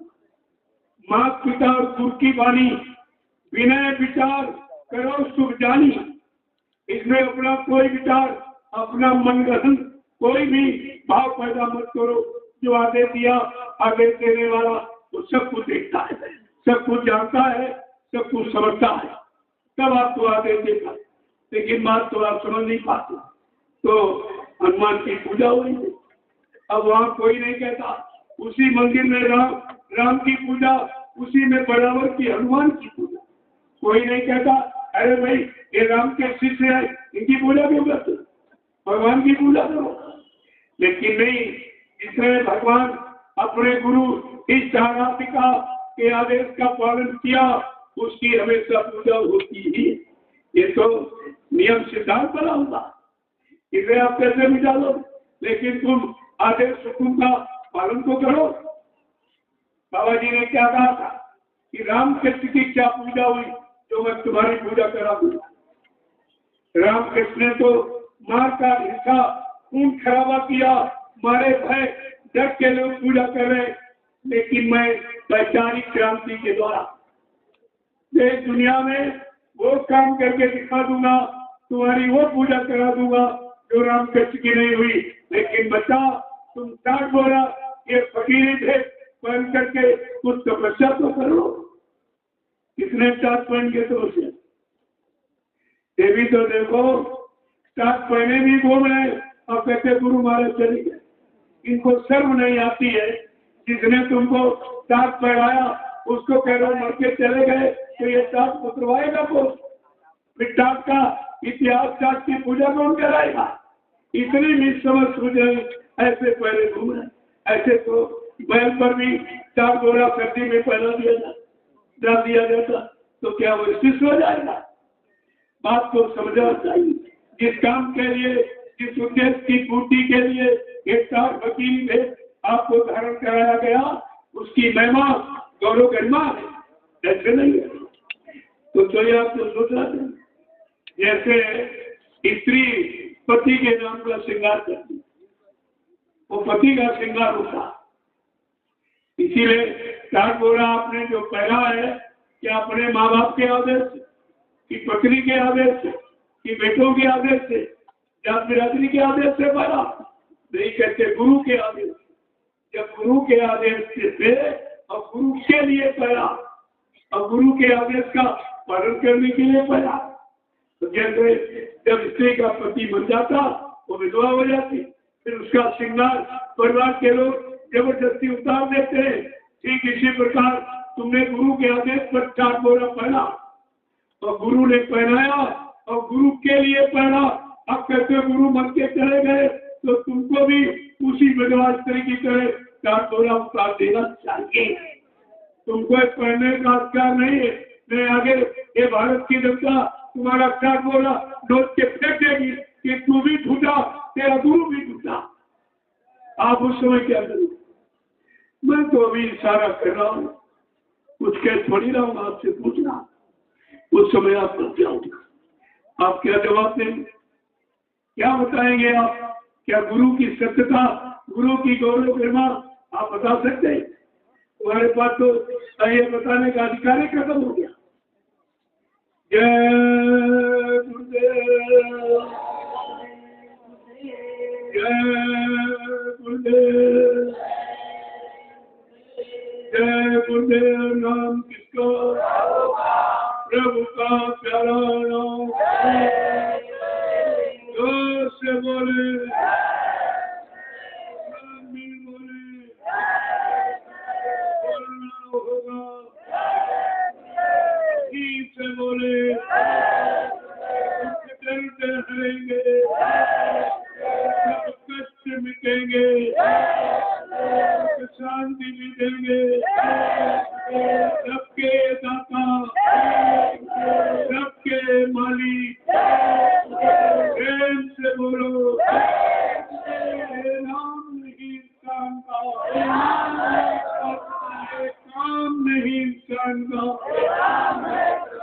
आपको नाम के काम का परिचय देना, ये नाम प्रभु का, ये गुरुदेव नाम प्रभु का कौन से काम करेगा, ये नाम अपना परिचय भी दे रहा, काम करने का वादा संकल्प प्रतिज्ञा भी बता रहा, क्या सुनकर भी आपकी समझ में नहीं आ रहा। ये वो नाम है जिन जिन युगों में जो भी नाम आए वो काम नहीं कर पाए, वो नाम ये कलयुग के जीवों को जगाने के लिए ये गुरुदेव राम प्रभु का ये सब काम करेगा और काम करके दिखाएगा। अभी तो आपको केवल परिचय दिया जाए, अभी तो नाम की जानकारी आपको कराई जा रही। जय गुरुदेव। आज होली मिलन महोत्सव ये निर्विघ्न समापन, सद्गुरुदेव की दया से मैं आज सत्संग को पूर्ण विराम दिया। ये समापन खत्म होना नहीं कहना चाहिए, क्यों ये अनुरोध चलेगा, इसलिए मैं आज पूर्ण विराम दे रहा हूँ। आगे सोनभद्र में कार्यक्रम लगा, वहां भी आपका देखिए थोड़ा लॉकडाउन लग गया, नहीं छत्तीसगढ़ में जो 5 दिवसीय कार्यक्रम होने जा रहा था वो अद्वितीय और अनोखा होता, लोग देखते और सुनते रह जाते, आश्चर्य करते, वहां पर वो जलसा तमाशा दिखा दिया। लेकिन अभी 30 तारीख तक तो लॉकडाउन लगा, अगर 30 के बाद ये खुल गया तो छत्तीसगढ़ में भी कर वहां भी होगा, ये आगे पीछे हो रहा है। ऐसी हमें कोई जल्दबाजी नहीं, मैं तो इसे जल्दी अभी कर रहा कि आगे समय खराब आ रहा, उस खराब समय से आप सब लोग बचाओ, आपका परिवार, बाल बच्चे, सामान सब बचाए। हम तो हर तरफ से तुम्हारी मदद करना चाहती, लेकिन आप मदद लेने के लिए तैयार नहीं, आपकी समझ में नहीं आ रहा। जो कल ये नजारा इस मैदान में देखने को मिलेगा वो आश्चर्य, जब ग्रामवासी महाप्रसाद भंडारे में पाएंगे, तमाम तरह की बीमारियों से, लड़ाई झगड़े, दुख तकलीफों से इनको राहत मिल जाएगी। ये ऐसे नहीं किया जा रहा। अब वैसे ये रोटी और बेटी दोनों का विषय आपके सामने, ये रोटी है और साथ में बेटी, इन बेटियों को मैं बरकत दूंगा और इनको महाप्रसाद दूंगा, जिससे इनके शरीर की रक्षा हो और इनका सतीत्व अच्छा है, क्योंकि यही बेटियां आगे मां बनेगी, इनसे ध्रुव प्रयास पैदा हो तो धर्म की स्थापना हो जाएगी और सच्चे ईमानदार त्यागी तुलसी चरित्रमान पैदा हो तो देश समाज का काम हो जाएगा। ये दोनों बिंदु महान है, मैंने दोनों को पकड़ा है। अभी किसी नेता या किसी महात्मा का इस पर कोई ध्यान नहीं रहा कि ये बेटी रोटी की बात क्यों की, क्योंकि रोटी महत्व है और बेटी इज्जत है, दोनों चीजें आपकी, दोनों चीजें, बेटी इज्जत और रोटी आपकी उज्जत सकती है। बगैर रोटी के आप जिंदा नहीं रह सकते। तो मैंने रोटी का ये प्रमाण प्रस्तुत किया कि किस तरीके से सतयुग जब आएगा कैसे रोटी सबको मिलेगी। जैसे आज इस अपरिचित गांव में अपरिचित लोग इन गांव में जा रहे हैं, इनकी कोई रिश्तेदारी, कोई जात बिरादरी, जान पहचान नहीं है, ये रोटी का प्रमाण कि सतयुग आएगा। इसी तरीके से सबको रोटी मिलेगी। मैं उसका एक छोटा सा ये प्रमाण आपके सामने कल प्रस्तुत करूंगा, आप इसको देखिए। मैं सारे हिंदुस्तान में रोटी और बेटी का ये दोनों प्रमाण बराबर प्रस्तुत कर रहा हूँ, लोगों को करके दिखा रहा हूँ। केवल भाषण स्पीच सत्य मैं नहीं करता, मैं जो करने जा रहा हूँ उसकी जानकारी आपको दे, जो आगे काम की भूमिका है उसका परिचय दे रहा हूँ, आपको ये सब समझना। जय गुरुदेव, जय गुरुदेव। 3 दिवसीय आध्यात्मिक सत्संग समारोह सोनभद्र जिले में होगा। तो परसों यहाँ से लोग निकलेंगे, कुछ तो शाम को ज्यादा जा सकते, शाम को नहीं जा सकते। इसी मैंने शाम को सत्संग विराम दिया, ये लोग जल्दी से इस मंच को लौट कर दें, तो जल्दी से लौट करके वहां पहुंचे, क्योंकि वहां भी कार्यक्रम होना। आप ये देख रहे हो कि जंगल में मंगल, जंगल में एक शहर बन गया एकदम चलते चलाते। किसी को मालूम नहीं था कि जंगल में ये शहर बच जाएगा और ये कल जब गुजर जाएगा तब आपको आश्चर्य होगा कि कितनी जल्दी शहर बचा और कितनी जल्दी गुजर गया। ये भी आपको देखने को मिले। ये सब चमत्कारी ये तो चिन्ह आपके सामने हैं, लेकिन आप समझ नहीं पा रहे, क्योंकि तुमको निंदा रोकना, बुरे कर्म से, बुरे खान पान से फुर्सत नहीं है, तो अच्छी सच्ची बात तुम्हारी समझ में कैसे है।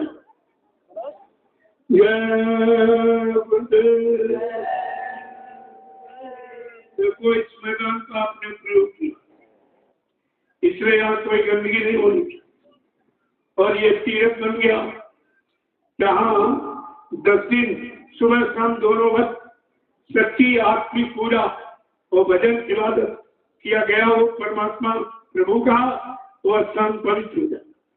ये तीर्थ हो गया, यहाँ लोग भविष्य में आएंगे अपनी मनोकामना पूरा करेंगे। अगर शाकाहारी बन के आएंगे तो उनकी यानी मनोकामना जरूर पूरी। यह स्थान पर ऐसी छाप छोड़ के जाइए आप कि इसको ये पीछे सब याद करेंगे और पश्चाताप करेंगे कि हम कुछ कर नहीं पाए, हम कुछ समझ नहीं पाए, कोई लाभ नहीं ले पाए, तो बाद में आपको बोल दिया, फिर जब आपको पछताना पड़ेगा। अभी आपकी समझ में नहीं आ रहा ये क्या हो रहा, जबकि आपसे कुछ लिया भी नहीं जा रहा, बल्कि आपको हर तरफ से दिया जा रहा, फिर भी तुम्हारी समझ में नहीं आ रहा ये लेने वाले हैं कि देने वाले। जब देने वाला आया और नहीं ले सकोगे फिर ये चीज आपको कोई नहीं दी।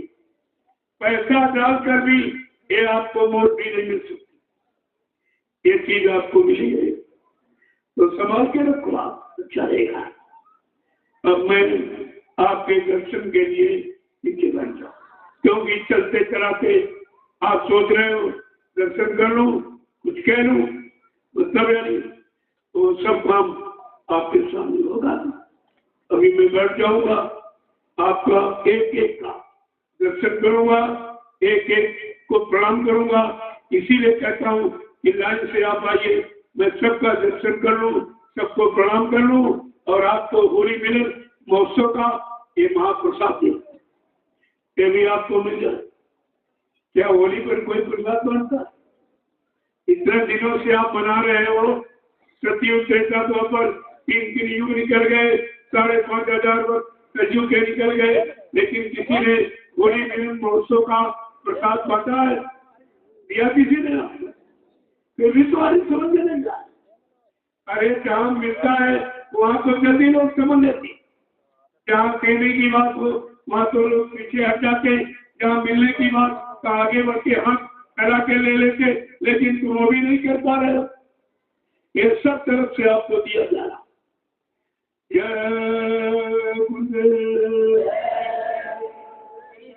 झंडा जो लगा है इसका प्रभाव परसों तक मिलेगा, कल भी रहेगा, परसों भी रहेगा। जब मैं यहाँ से निकलूंगा चलते चलाते भी इसका लाभ आपको मिल जाएगा। झंडे की परिक्रमा आप इसे जरूर करें, फिर ये लाभ आपको मुफ्त में कोई देने आएगा नहीं। पहली बार आज तक आपके गांव में कोई आया, किसी ने आपको इस तरह का प्रसाद दिया या आपको भोजन के लिए निमंत्रण दिया या आपका सम्मान किया या बेटियों की रक्षा हिफाजत का किसी ने कोई नियम सिद्धांत बनाया है? ये तो आपको समझना चाहिए। जय गुरुदेव, जय गुरुदेव, जय गुरुदेव नाम किसका, जय गुरुदेव नाम किसका, प्रभु का प्यारा नाम। आपके दर्शन के लिए होली मिलन महोत्सव का ये महाप्रसाद है, ये कोई देता नहीं है और आपको दिया जा रहा, बदले में आपसे कुछ नहीं। ये तो आप 12-13 दिन से बराबर देख रहे, जब से मैं यहाँ आया हूँ लगातार ग्रामवासियों को प्रसाद रोते, किसने इनका सुधार हो जाए, इनकी मति में, बुद्धि में, खान पान में, संग सोबत में, कर्मों में सुधार हो जाए, फिर भी मानव जीवन को सार्थक बनाए, इनका भी काम हो जाए। हम तो सबका हित भला कल्याण चाहते, सर्वभूत हिते रता, जो सारे जीवों के कल्याण में रत है, लगा हुआ है, वो आपका सच्चा साथी, सच्चा हमदर्द, सच्चा हितैषी और आपका सच्चा रहबर रहनुमा है। तो आपको तो समझना चाहिए, तो आपके सामने करके दिखाया ना, फिर भी आप भी समझ नहीं जाना। कल का दिन बड़ा ही महत्वपूर्ण, ये तो होली मिलन महोत्सव है, लेकिन कल का दिन जो है वो वर्तमान समय में वर्तमान लोगों की रोटी और बेटी दोनों के बचाने का समय है, उसकी जानकारी दी जा रही। अगर रोटी और बेटी न बची और न मतलब यानी काम हुआ तो देश गट में चला जाए, सब गड्ढे में चला जाए। ये सब इस बात को आपको समझना चाहिए। जय गुरुदेव। तो आप इस संस्थान को पवित्र रखना। 10-5 लोग कल जो है एक बोरी ले लें प्लास्टिक की, कोई कूड़ा कचरा, कोई अक्कल पत्थर तोड़ा कहीं पड़ा और उसको उठाओ और एक जगह रख के आग लगा। ये भी सेवा चलते चलाते यही महान सेवा कर लो, यह सबसे बड़ी सेवा। गंदगी उठाने से जो गंदे कर्म पाप कर्म आपने किए हैं वो खत्म हो जाते, उनका लेन देन उसी तरह पूरा कराया जाए। उनको तो हर बात समझनी चाहिए, इतने दिन हो गए यहाँ कोई गंदगी नहीं, ऐसी छाप छोड़ के जाओ ये लोग तुम्हें हमेशा याद करेंगे, ऐसी छाप छोड़ के जाएगा। ये भंडारे वाले, तुमने कोई भट्टी बनाई हो, कोई गड्ढा खोदा हो, मतलब पानी वानी के लिए, उसको बराबर करके और लीप पोत के जाना, कहीं पर कोई ऐसी चीज न छूट जाए जो इनको कोई परेशान। वैसे मैं ग्रामवासियों से प्रार्थना करता हूँ, अगर हमारे जन समूह से, क्योंकि बहुत बड़ा है, परिवार में 10-5 लोग तभी खुड़बुड़ हो जाती, ये तो इतने लोग आए हैं, अगर कोई इनसे आपके लिए कोई परेशानी, कोई अपमानित शब्द प्रयोग हो गया हो तो इनकी तरफ से मैं समस्त ग्रामवासियों से क्षमा याचना करूं, आप हमको क्षमा कर दीजिए। इनकी तरफ से मैं आपसे माफी मांग लूंगा, आप क्षमा कर दीजिए, क्योंकि इतना बड़ा परिवार आया हुआ, इतने बड़े परिवार में कुछ न कुछ कहीं न कहीं तो कुछ हो जाता। लेकिन मैं तो बराबर कहता हूँ कि अपनी गंदगी किसी से उठवाना मत, ये बहुत बड़ा यानी कर्म कर्जा चल जाएगा और तुम्हारी ये छोटा थोड़ा बहुत जो वजन करते से कटौती हो जाए। इसलिए मैंने लोगों से अपील की और एक आदेश जारी किया, किसी सत्संग में जाओ, अपने झोले में 4 मीटर मोमजामा बिछाने वाला, 4 मीटर ओढ़ने वाला रखो, कहीं वो भर से बिछा बैठ जाओ, धूप है ओढ़ दिया, पानी बरसा ओढ़ दिया, ये तरफ से आप और अपने झोले में अपना शुद्ध बर्तन, पात्र और पात्रता, जब जैसा पात्र माने बर्तन तब ऐसी शुद्धता आपके अंदर आती है। इसमें अपना थाली लोटा गिलास रखो, उसमें भोजन करो। ये प्लास्टिक के बर्तन का भोजन तमाम तरह की जानलेवा घातक बीमारियां, कैंसर जैसी भयानक जानलेवा बीमारी इसी से पैदा होती। इसलिए मैंने यानी पूरे संगत में ये अपील प्रार्थना कई वर्षों से कर रखी, जहाँ कहीं सत्संग में जाओ, अपने झोले में अपना लोटा खाली गिलास और मोजा में रखो और एक मोजा में की थैली में एक खुरपी ले लो। जब काट के में जाओ, चाहे इन्होंने शौचालय की व्यवस्था की है, थोड़ा दूर चले जाओ, एक गड्ढा खोद दो, जितनी दिन रहो उसी में, यानी मतलब उसमें इसी में अपना लैट्रिन करो और पैर से मिट्टी खिसका दो, रोज करो तो गड्ढा अपने आप जब आगे चलोगे पूरा हो जाए। न गंदगी न प्रदूषण, ये स्वच्छता का सबसे बड़ा अभियान। इस तुम्हारे स्वच्छता को अभियान को एक दिन हिंदुस्तान याद करेगा। सत्संगियों, तुम्हें आदर्श बनना है, संदेश सदगुरु का तुम्हें चरितार्थ करना है, आपको करके दिखाना है। तुम्हारी गुरु भक्ति से लोग झुक जाएंगे, मान जाएंगे, गुरु की शरण में आने को तैयार हो जाएंगे। लेकिन आपका आदर्श इतना उज्जवल और पवित्र होना चाहिए। ये खुद भी जरूर ले जाओ, देखो इस अभियान को सब याद करो। तुम्हारे यहाँ जो स्वच्छता का अभियान है वो तो नोट है, एक छोटी सी लैट्रिन बनवाने में कितनी नोट हो रही। तुम्हारे तक तो 1% आ पाता, तो बीच में खा जाते। बताओ ये कितने गंदे हैं, कितने गंदे विचार कि लैट्रिन का पैसा भी खा जाता। इनको ये भी नहीं पता है ये किस काम खा रहे हैं, इनको कोई ज्ञान नहीं, एकदम अंधे हो गए। ऐसा पहले के लोग अपने आप पुराने बुजुर्ग मतलब यानी खाना घर में खाते थे, लेकिन खेत में नहीं। आज आदमी खाना होटलों पर रेस्टोरेंट में खाता है और टट्टी के लिए घर में लैट्रिन करता है। और अंतर कितना है, एक ईंट के पर्दा, इधर लैट्रिन इधर किचन। क्या वो कीटाणु तुम्हारे लैट्रिन मारे तुम्हारे भोजन में नहीं जाते? ये तो बीमारी बनाओ। ये प्रदूषण है कि प्रदूषण खत्म करने का या प्रदूषण बढ़ाने का काम है? किसी ने इस पर विचार नहीं किया। जब घर में गंदगी रखोगे, ये कौन सी अच्छी बात? गंदगी लोग बाहर करते, अरे पशुओं का गोबर भी बाहर डालने जाते हो, घर में नहीं जमा करते, और अपना गोबर घर में रखते हो, फिर क्या होगा? बीमारी बढ़ेगी कि घटेगी? इस पर आज तक किसी ने विचार नहीं किया।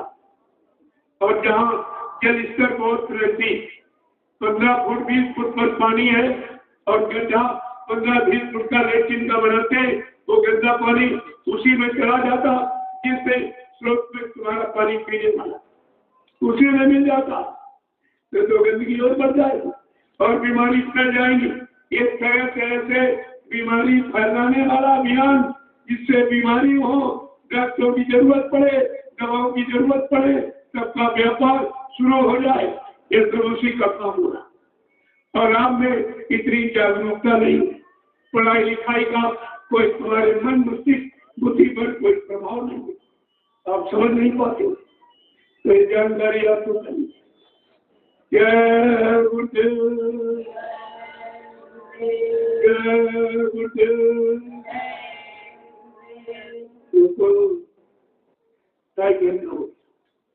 सुना तो पूरा हो जाता। अब मैं आप सबके दर्शन के लिए नीचे बैठा, क्योंकि जो गांव से आए हैं इनको जाना